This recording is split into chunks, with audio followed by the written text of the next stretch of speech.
Vamos a terminar un poco de ver hoy la relación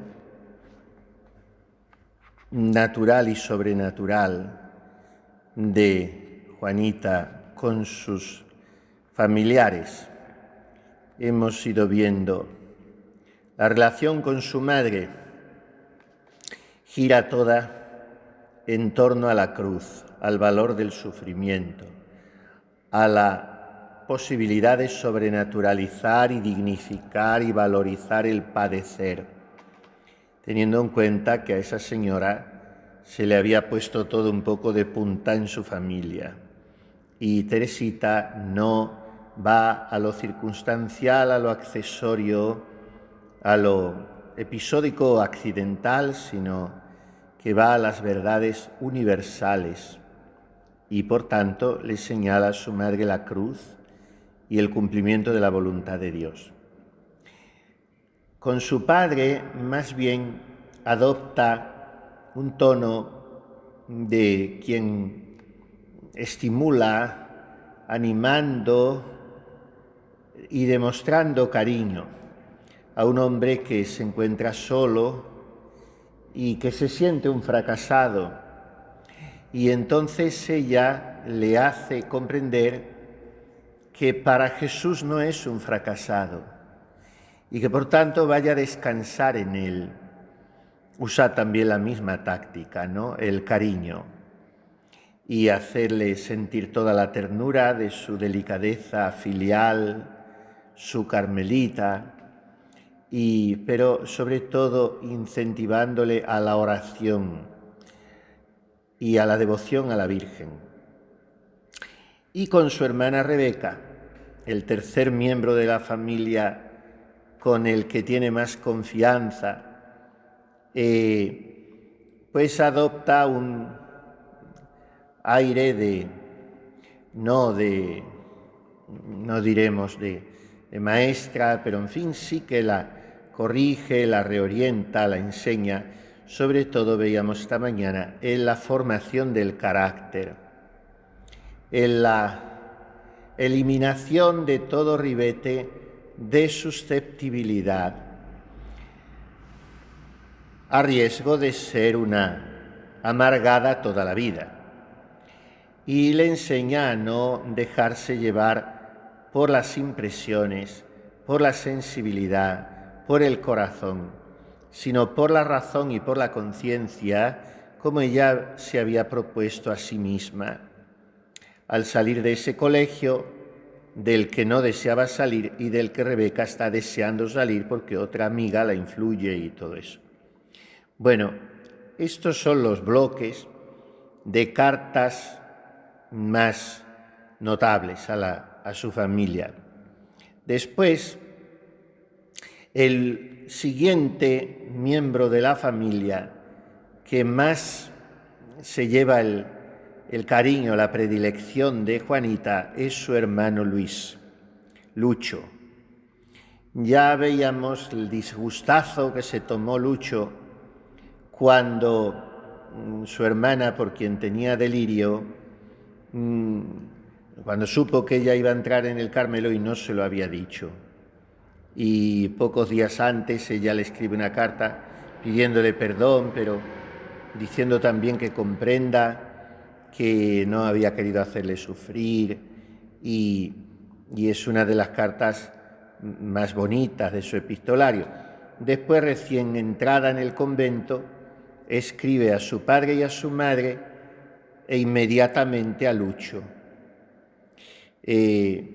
para darle noticias de cómo está el mismo día o el siguiente de su entrada. Pero algunos días después, no mucho tiempo, el 11 de junio, o sea, el mes de su entrada, le escribe una de las cartas que no es demasiado larga, pero es también de las más bonitas del epistolario de Teresita, porque donde alcanza ella como más nervio expresivo es en las cartas a su hermano Lucho.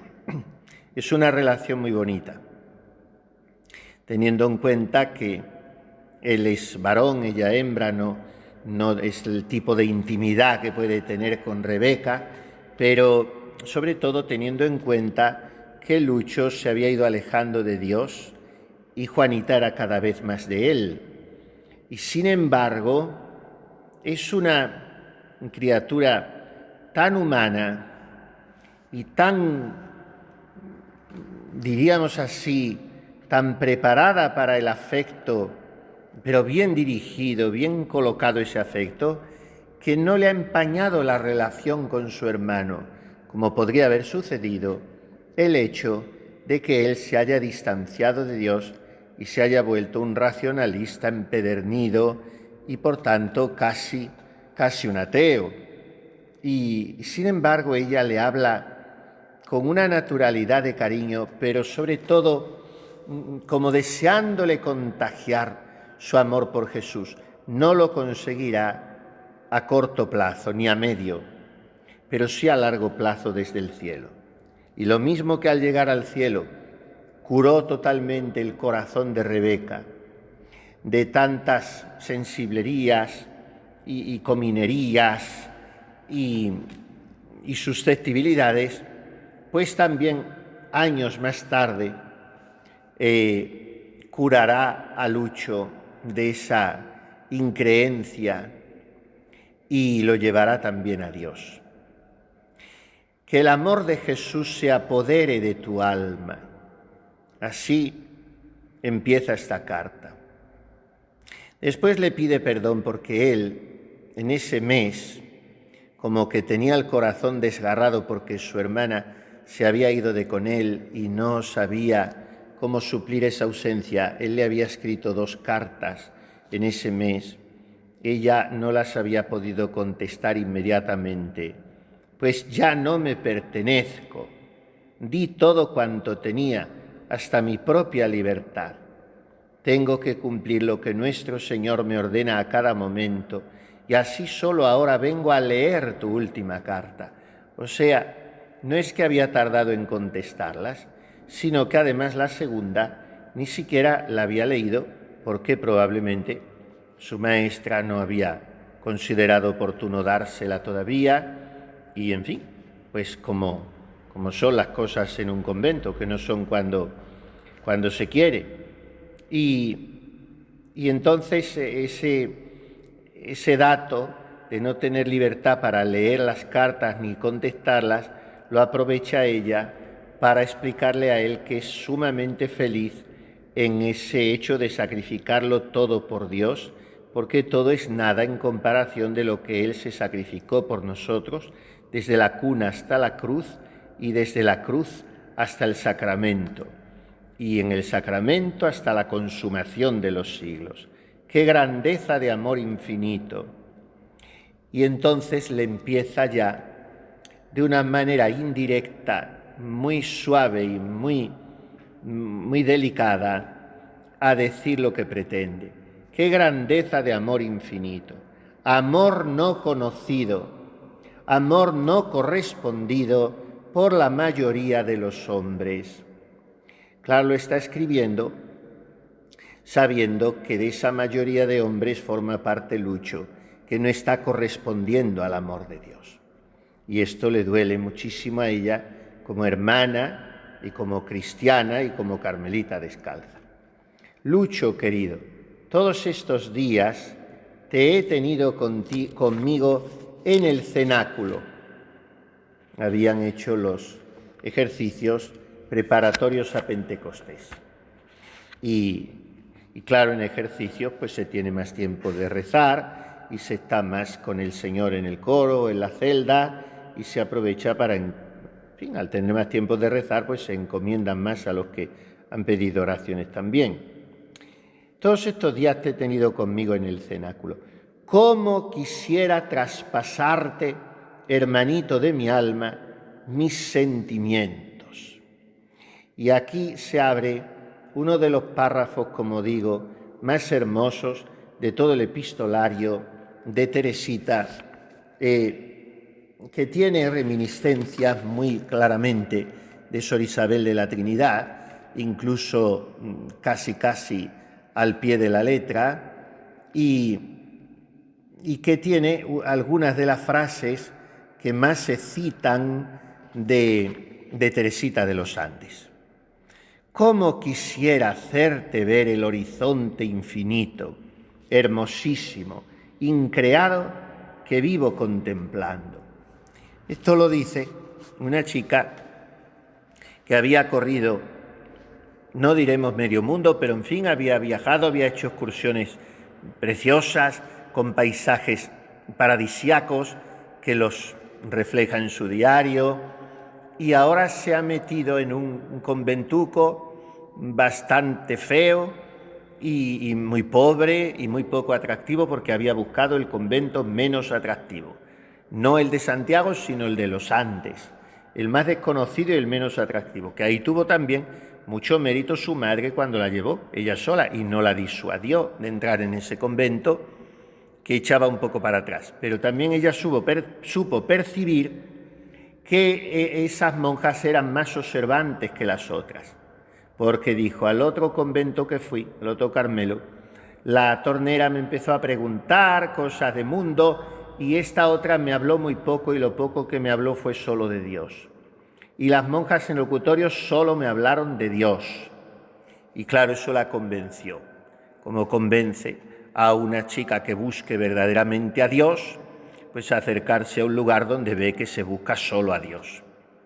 Si encuentra comportamientos o comentarios o maneras de proceder o de pensar de mundo, pues eso echa para atrás, como echan hoy para atrás tantos conventos en los cuales, a pesar de las muchas rejas y tornos que pueden haber mantenido, lo saben todo.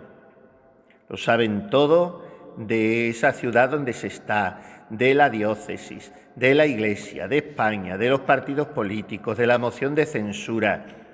Y eso pega tan poco en unas monjas y es tan aburrido.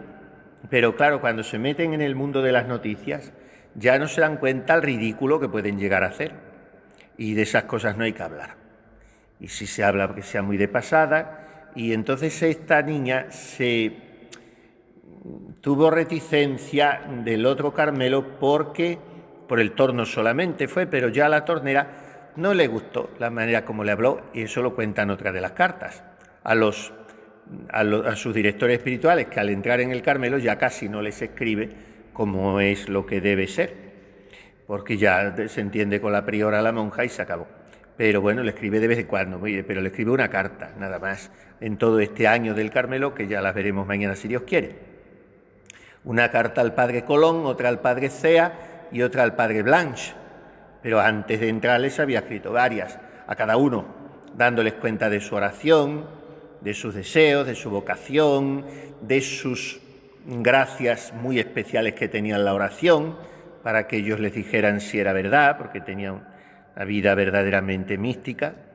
Pero bueno, que ella se ha sacrificado y ha entrado en un Carmelo que no tiene atractivo ninguno, y seguramente pues los horizontes son cortos, y sin embargo dice ella: «Cómo quisiera hacerte ver el horizonte infinito, hermosísimo, increado, que vivo contemplando».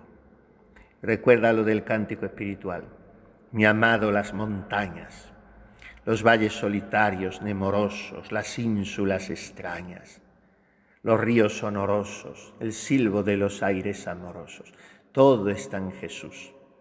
Aunque se esté recluida entre las cuatro paredes de una celdita muy pobre y muy chica y muy blanca, pero ahí está el mundo entero. ¿Pensáis que no es linda cosa una monja de San José poder enseñorearse del mundo entero? Dice la Santa Madre. Pues esto dice Teresita a su hermano: mis horizontes son infinitos. Yo soy finita, pero vivo contemplando un horizonte increado, y por eso es infinito.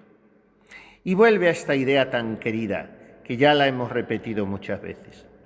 Amo a Dios 1000 veces más que antes, porque antes no lo conocía.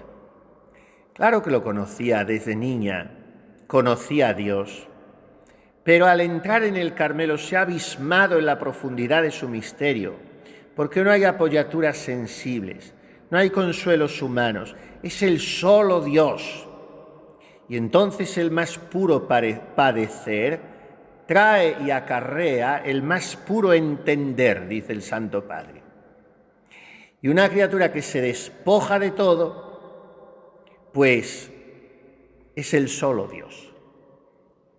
Hace poco tiempo me decía un alma, yo creía que lo había dejado todo, y lo había dejado. Todo lo que a mí me parecía que tenía que dejar. Y me he dado cuenta que en realidad no había dejado lo más importante, que es lo único que hay que dejar para que Dios se te dé, que es la búsqueda de los consuelos de Dios. Porque yo creía que al dejar todo eso que había dejado, merecía yo los consuelos de Dios en compensación. Y entonces no había dejado nada. Pero ahora que he renunciado a los consuelos de Dios, tengo tal libertad, y además yo creo que Él hasta me da más que antes, por la libertad que tengo. Pues esto es lo que había hecho Juanita. Sí que conocía a Dios, claro que lo conocía, pero dice, ahora le amo 1000 veces más que antes. ¿Por qué? Porque Él se revela y se descubre cada vez más al alma que lo busca sinceramente y que desea conocerlo para amarlo. Y esta es la idea tan querida para ella y tan repetida, que es la idea de la Santa Madre. Oh Señor y verdadero Dios mío, quien no os conoce, no os ama. Responde a un axioma latino de los clásicos muy antiguo, nihil volitum nisi precognitum. Nada es querido si no es conocido. Hay que conocer.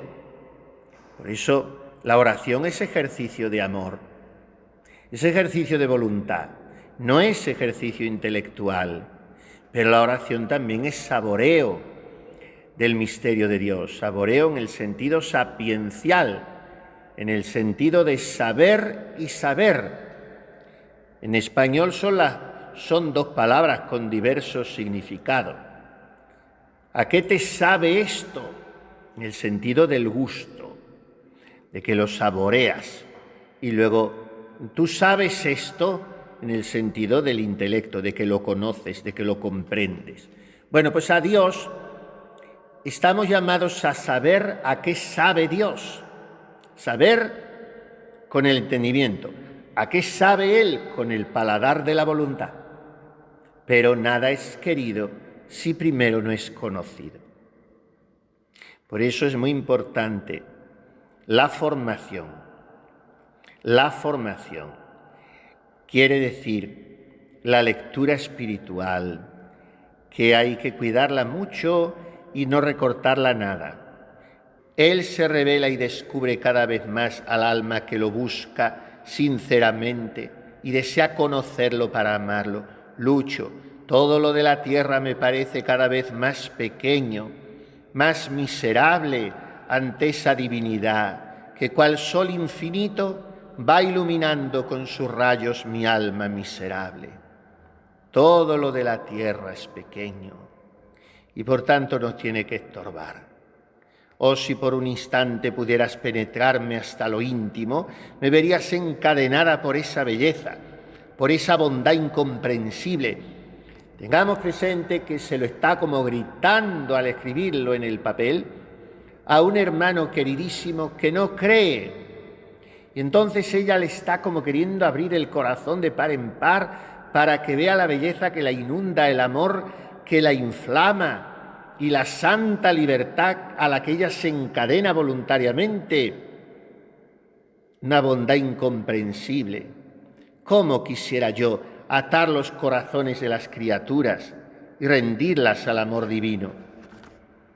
Tú no conoces, otra vez, vamos al conocer, porque es preciso ese camino de la sensibilidad, de la experiencia, de los sentidos externos, al conocimiento, a la inteligencia, a la percepción intelectual. Por eso un buen entendimiento, si se comienza a aficionar al bien, Ásese con fortaleza a la virtud, dice la Santa Madre. Un buen entendimiento. Padre, pero es que el mío es tan malo, soy tan corta, tengo tan poca memoria, no me entero de nada, no me quedo con nada. Pues usted tendrá más entendimiento que un sabio y que el mejor de los científicos y el más eminente de los premios Nobel si usted es humilde, si se deja guiar, enseñar. Que es corta, olvidadiza o poco inteligente, no importa. El buen entendimiento es entendimiento no para los libros, sino para la virtud.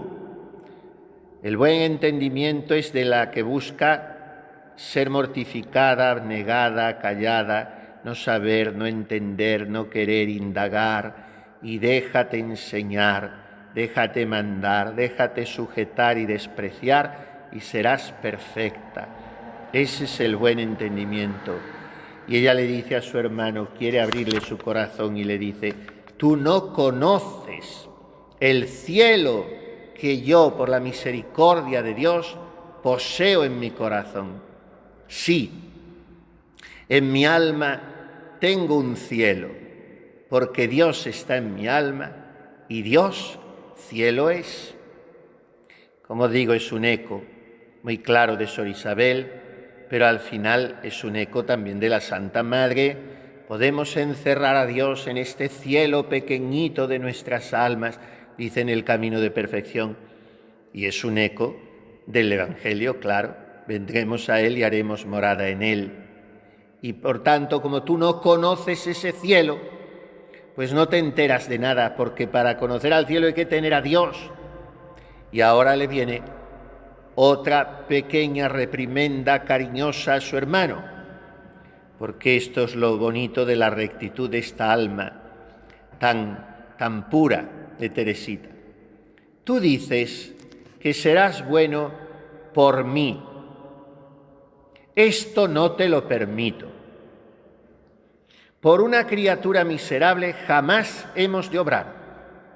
Ama y haz el bien por poseer eternamente el bien inmutable, el bien infinito, el único que puede llenar y satisfacer tu voluntad. ¿Yo qué puedo? Nada, absolutamente nada. Únete a mí en el obrar a fin de no tener otro móvil en nuestros actos que Dios. Pero nos separamos, Lucho, si no obras por Él. Pues qué abismo más inmenso puede existir entre las obras hechas por Dios y las que se hacen por una criatura. Lucho, sígueme y obra por Dios. Esto tiene mucho que ver con una virtud de la que nos hemos de examinar con frecuencia y de la que nos acusamos poco, la registramos poco en nuestra conciencia, como no es un acto, pues he faltado a la caridad, o he mentido, o he tenido envidia, o he robado, o he matado. Bueno, esos son actos que se nos imponen. Pero esto a lo que me refiero no es un acto, es una nebulosa, es un tono ahí gris que envuelve las obras y las estropea. Y como ya saben, me estoy refiriendo a la rectitud de intención, a la limpia conciencia que diría la Santa Madre, la pureza de conciencia. ¿Qué tiene que ver con lo que dice Teresita a Lucho? Pues todo. Tú dices que serás bueno por mí, esto no te lo permito. Por una criatura miserable jamás hemos de obrar. Una religiosa tiene que ser santa, tiene que ser observante, tiene que ser respetuosa, delicada, fiel, cumplidora, trabajadora, responsable, perfecta en la terminación de sus trabajos. Solo por Dios, no pensando en que eso va a satisfacer, somos humanos, también es legítimo pensar en dar un gusto, una satisfacción, pero por Él, no por quedar yo bien. Que eso va a satisfacer al superior, me va a hacer ganarme su voluntad o ante quien sea, o ante mí mismo, porque la falta de rectitud de intención puede ser también por contemplarme yo a mí mismo más perfecto, y también es una imperfección. Entonces, quiero, dice San Ignacio a San Francisco Javier en el Divino Impaciente, quiero que tu alma sea como un perfecto fanal en el que no se adivina en dónde el aire termina y en dónde empieza el cristal. La salud no se siente, se recrea sin sentirse en su quietud. Virtud que se paladea apenas si es ya virtud. Pues esta es la rectitud de intención. Que yo, Jesús mío, no sea santo, que yo no sea perfecto, que yo viva solo por agradarte a ti, por darte gusto a ti. A mí qué me importa mi santidad, mi ejecutoria de perfección, de ejercicio de virtudes, que yo no me entere de nada de eso. Y que me tengan por el farolillo rojo y la tonta y la última sardina de la banasta y que no cuente nada en la comunidad. Y que en la estimación de mi superiora yo sea la que menos vale. Y que yo solo por ti, y esa es la pureza de intención. Si no, no haremos una obra perfecta en presencia de Dios nunca. Ahora, como digo, que después somos humanos y bueno, pues nos gusta que al otro sepamos que le hemos dado un gusto. Sí, eso es legítimo, porque de lo contrario no tendríamos corazón. Pero se trata de no hacerlo por ese móvil, sino hacerlo solo por Dios. Y por ese móvil, al 100% no lo hacemos nunca. Estaría bonito. Lo que hacemos ya se sabe que es por Dios. Pero tan se sabe, que lo damos demasiado por supuesto. Y lo hacemos por Dios, sí, pero al 100% o al 75%. O con el paso de los años, viendo que eso te abría ciertas puertas, ya lo haces por Dios al 50% o al 40% o al 30%. Y lo demás ya lo haces por ti. Entonces no te consiento, no te permito que seas bueno por mí, le dice Juanita a su hermano Lucho. Por una criatura miserable jamás hemos de obrar. Y una criatura miserable es un pecador y es una hermana de mi comunidad y es la superiora y es el Papa de Roma. Criaturas somos todos. Entonces quiere decir aquí, pues solamente hay que obrar por Dios, rectitud de intención. Ama y hace el bien por poseer eternamente el bien inmutable, el bien infinito, el único que puede llenar y satisfacer tu voluntad. Yo que puedo, nada. Las obras de Dios, ¿qué diferencias las obras que se hacen por Dios y las que se hacen por una criatura? Ahora, con esto, Teresita no se está deshumanizando, no se está desencarnando, no se está evadiendo a un espiritualismo escapista, a un angelismo. No. Ella es muy humana, ella quiere con todo su corazón y quiere que la quieran, pero no quiere que obren por ella. Entonces, me dices que te asegure en mis cartas que te quiero siempre como hermana. ¿Lo dudas por un instante? ¿Acaso no conoces que mi corazón está perfeccionado por el amor divino? Y cuanto más perfecto es, mayor y más grande es el amor. Así pues, no dudes que en todo momento ruego por ti, y la oración es un canto de amor. ¡Qué hermosa reflexión! Para una carmelita, la mejor manera de demostrar sin demostrarlo con evidencias sensibles, pero la mejor manera de manifestar el amor, de vehicular el amor a los prójimos, es orando por ellos. que es una obra de misericordia espiritual que está por delante de las corporales. Rogar a Dios por vivos y difuntos, el mejor modo de demostrar el amor. En todo momento ruego por ti, y la oración es un canto de amor. Vamos a darle la vuelta a la frase. Porque la oración es un canto de amor y mi vida se desliza en el amor, yo rezo por ti en todo momento. Y cuando nos dicen, pida mucho por mí, pide usted mucho por mí, que sí, que pido siempre por ti. Siempre no pido. ¿Qué voy a pedir? Ni siquiera a lo mejor todos los días. Pero la oración es un canto de amor. Y al amar, en ese amor está incluida mi intercesión por las personas a las que amo y por todos los que tengo obligación de pedir, y por los que no conozco, y por los misioneros, y los pecadores, y la Iglesia. Aunque yo no lo haga de modo reflejo, pero la oración es un canto de amor.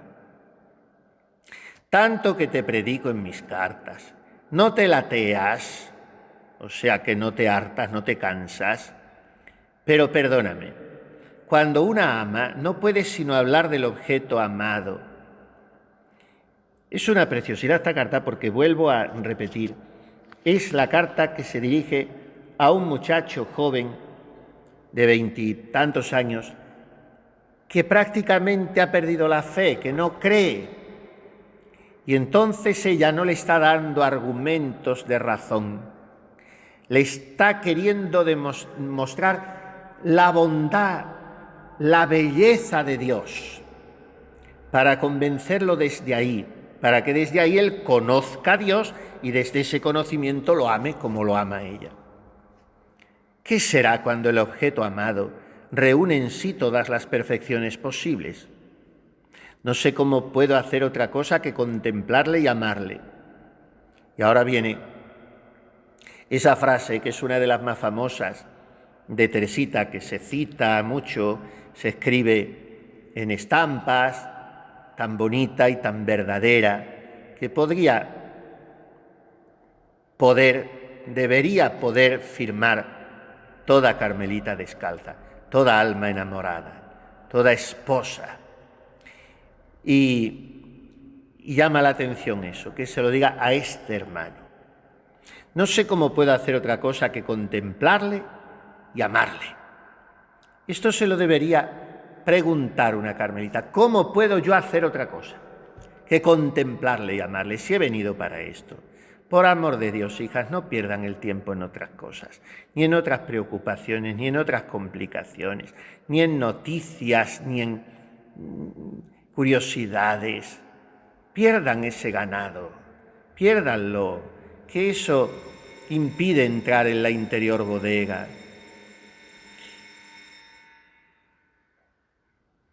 ¿Con qué vehemencia llama la gente a los timbres? ¿Por qué habrán quitado de los conventos la campanita que te alegra las pajarillas? Un timbrazo de esos crispa casi como la voz de una mujer. Sí, es que hay una noticia que la he leído el otro día en un periódico. Sí, el tono agudo está científicamente estudiado y comprobado. El tono agudo de la voz de una mujer causa crispación en el cerebro del varón. Por eso las mujeres dicen, no me atiendes. Los matrimonios, eso es muy propio, ¿no? Y está hablando y el otro está viendo el fútbol o lo que sea, y es que hace muchos años que decidió desconectar porque si no estaría loco, porque la voz es la voz, luego el contenido todavía te crispa más, pero solamente el timbre de voz, pero el timbre, mire cómo está puesto el timbre de voz, entonces este otro timbre también crispa. A mí por lo menos los timbres es como el ladrido de un perro o el pasar de una moto. Es algo, pero una campanita siempre serena, aunque sea mala y ronca como la que puso la Santa Madre. Bueno, pues no puedo hacer otra cosa que contemplarle y amarle. Esta es la vida de una carmelita, aunque sea tornera y le den el susto del timbrazo, pero contemplarle y amarle, esté donde esté. Y ahora viene la frase, ¿qué quieres? ¿Cómo voy a hacer otra cosa que contemplarle y amarle? ¿Qué quieres? Si Jesucristo, ese loco de amor, me ha vuelto loca, Y esta es la frase que deberíamos poder rubricar cada uno de nosotros. Que Jesucristo nos hubiese vuelto locos significa eso. El ganado perdí que antes seguía, y ya solo en amar es mi ejercicio. Entonces el mundo no me entiende, y mi familia no me entiende, y la iglesia de mi época no me entiende tampoco. No, porque estoy loca, porque Jesucristo me ha vuelto loco, y entonces pues hago santas locuras como los santos. Ahora, si conservamos nuestro seso, que dice la Santa Madre, si estamos muy puestos en razón, si todos son disculpas y razonamientos, vuélvase al mundo, a donde aún no le guardarán esas razones, dice la Santa Madre. Y la mayoría, o muchas, no sé si la mayoría, pero más de las que quisiera, de las monjas y carmelitas que yo conozco, no están locas. No, porque la que está loca es que estaría chiflada por la cruz, no querría nada más que humillaciones y el último lugar de su comunidad, no se disculparía nunca, estaría siempre sonriente y pidiendo perdón y postrándose, obedecería con toda su alma hasta la muerte y muerte de cruz. Esa estaría loca. La que tiene siempre a flor de labios una disculpa, una explicación, una aclaración. Todo lo quiere puesto en razón, todo hay que explicárselo y razonárselo y pedirle permiso a ella. Esa lo que está muy cuerda y por lo tanto nunca será santa. Jesucristo, ¿qué quieres? ¿Cómo voy a vivir sin amarle y contemplarle todo el día si yo no puedo hacer otra cosa?